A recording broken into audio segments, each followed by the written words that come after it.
Construction நான் பண்ணுவேன்றது என் லைஃப்பில் கனவே கிடையாது.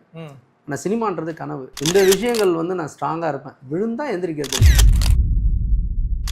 பீப்புள் மாதிரி வந்துட்டு நான் வந்து கஷ்டப்பட்டு அப்படி ஒரு இது இல்லாம எனக்கான ஒரு இடத்த நான் உருவாக்கிக்கிட்டு அதுக்கப்புறம் நான் சினிமாவுக்கு வரேன்ட்டு வந்திருக்கீங்க. கண்டிப்பா இதுல என்னன்னா ட்ரிபிள் மடங்கு இன்ட்ரெஸ்ட் சினிமா அப்படின்னும் போது கண்டிப்பா முயற்சி பண்ணா சக்சஸ் ஆவேன்ற ஒரு நம்பிக்கையில நான் வந்திருக்கேன். அதனால எப்பயுமே வந்து பாசிட்டிவ் திங்கோட நான் வரமாட்டேன்.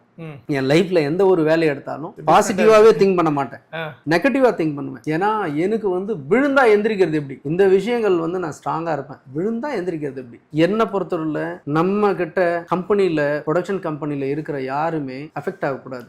ஏன்னா என்னை பொறுத்தவரை அது உண்மையா இருப்பேன். என்னால யாரும் நஷ்டமாக கூடாது, என்னால யாரும் பாதிக்கப்படக்கூடாது. இப்ப நான் வந்து ஒரு படம் பண்றேன் அப்படின்னா என்னுடைய பணம், நான் சம்பாரிச்ச பணம், நான் ஆசைப்பட்ட கனவுக்காக சம்பாரிச்ச பணம், அந்த பணத்தை வச்சு நான் வந்து படம் பண்ணணுன்ற ஆசையில தான் நான் வந்திருக்கேன். ஸோ இதுல வந்து என் ப்ரொடக்ஷன்ல ஒர்க் பண்ண எல்லாருக்குமே தெரியும், நான் யாருக்குமே அந்த மாதிரி ஒரு குறைய வச்சது கிடையாது.